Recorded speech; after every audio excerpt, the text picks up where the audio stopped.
That's it, I'm calling the police.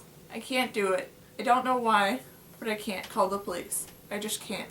Who else can ask for help? I couldn't trust my dad even if he was here. And my mom, either she's in on all of our or she's totally oblivious. Can't bring her in.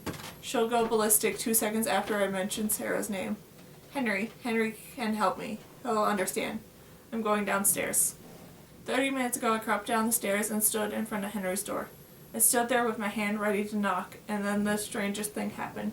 I heard the knock, but I hadn't moved my hand. This, I felt for a moment, was the final sign that I'd gone over the edge. Scrolling on the wall, seeing ghosts, and now I'm hearing myself knock without actually knocking. The tapping wasn't coming from the door in front of me. It was coming from the door behind me. The screen door that leads outside. Something about the tapping made me want to run back upstairs and lock myself in my room. I couldn't turn around. Cold sweat started forming on my forehead. I could feel it, like blood about to drip from a dozen small cuts on top of my head. It was either a big black crow tapping its beak on my front door, or it was old Joe Bush. He'd finished off my best friend, and now he'll come for me. Ryan, is that you? I glanced around and saw a shadow in the doorway. Luckily, I knew the voice. Sarah. I have never traveled so quickly and quietly at the same time. Before I even knew I'd moved from Henry's door, I was outside on the porch, holding Sarah. She was shaking like she'd just fallen through ice into a frozen lake. She whispered in the dark on the porch, and I kept thinking my mom was going to walk up any second and catch us. Couldn't stand it in there anymore with dead Dr. Watts.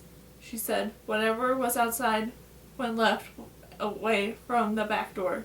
So I went out into the night the same way I came in. I ran as fast as I could.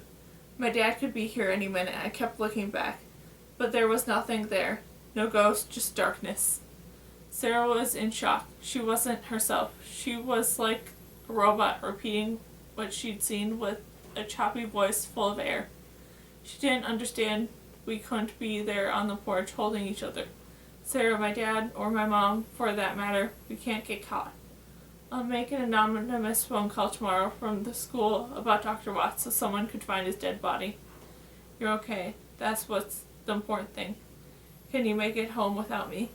I couldn't imagine getting caught. My parents had threatened over and over again to move away and leave Sarah behind if we didn't steer clear of each other. She had to go.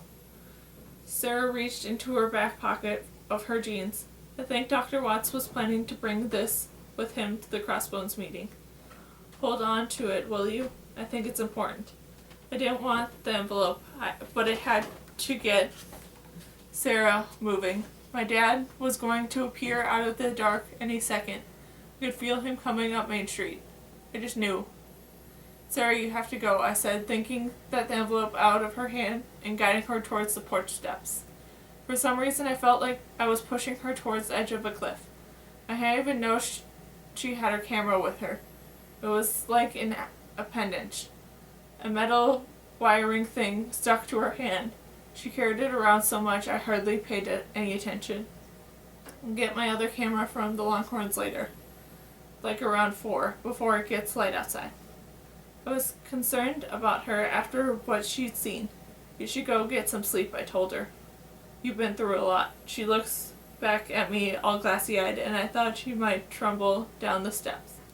Gladdy, your dad, and Daryl Booner, those are 3 are all that's left. I wonder what they're going to say to each other. I don't need to go back there tonight, I told her. Promise me you'll get some sleep. Sarah didn't answer me. She moved off and got swallowed by the darkness. Be quiet out there, I warned. Maybe too late. You might run into my dad. Timing is everything when you're deceiving your parents. If they show up at just the wrong moment, everything blows wide open. The close call adds up until it feels like the end is inevitable.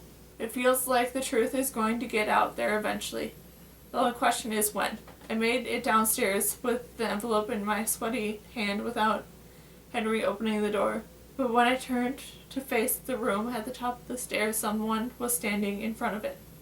It scared me so bad I nearly jumped down the stairwell and screamed for Henry to save me. But then I realized it was my mom. Not necessarily a great situation, but better than having a killer standing in front of you. "What's wrong with everyone in this house?" she said. "I was getting some water in the kitchen," I told her. I hate lying all the time. It's getting way too easy to come up with what I need on a moment's notice. Lying on demand has never been a skill I intended to cultivate. Honest. "Did you see your dad down there?" she asked. And this was the timing part I'm talking about, because just then the sound of the screen door squeaked, drifted up the stairs. My dad was home, and I could tell that my mom had known he'd gone out.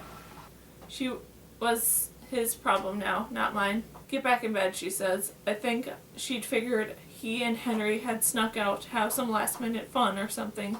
Didn't matter to me. All I knew was the focus was off me. I was back in my room behind my closed door, and I was holding an envelope that was supposed to arrive to a secret crossbone meeting, but never did. I had a terrible dream last night. Dr. Watts wasn't dead. He was only sleeping. Sarah turned around, and Dr. Watts sat up. He'd been using the blue rock as a pillow, and he picked it up and held it over his head.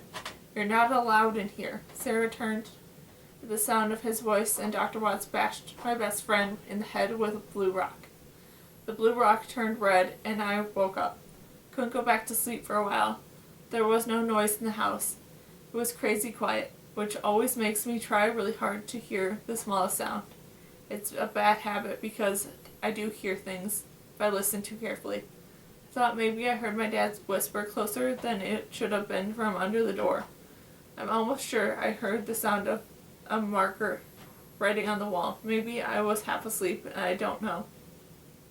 But I'm glad it's light outside. There's no word from Sarah, and I'm guessing she took me up on the recommendation and left the camera at Longhorns and got some nerve-calming sleep instead. I bet she went home and collapsed and forgot to set her alarm. She must be exhausted. Still, it bugs me that I haven't heard from her. I saw the ghost of old Joe Bush just like she did. It was out there, always away from the dredge. It'd been in my room while I'd been caught sleeping. Of course, she's the one who found a dead body, not me. What if Sarah never made it home last night? What if she wandered down to the dead-end street and came face to face with whatever we saw on her camera? I shouldn't have let her go out into the darkness alone.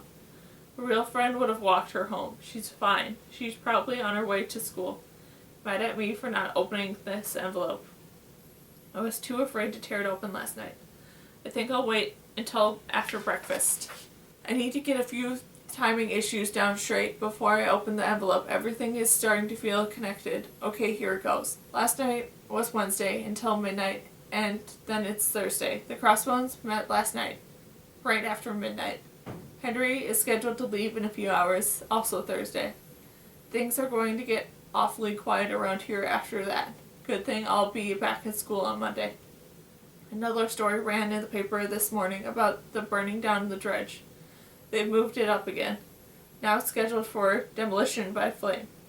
On Saturday afternoon, 2 days from now, leaving 2 nights to visit it. After that, no one is visiting the dredge ever again. I guess my point is that everything is converging. The Crossbow meetings, Dr. Watt's death, the burning down of the dredge, Henry going home, the house getting quiet, me going back to school. Where's Booner in all of this? I'm sure he's involved, sort of, shady business with the whole thing. In fact, I bet my life on it. I can't wait to see what he says at the Crossbones meeting. Now to the envelope.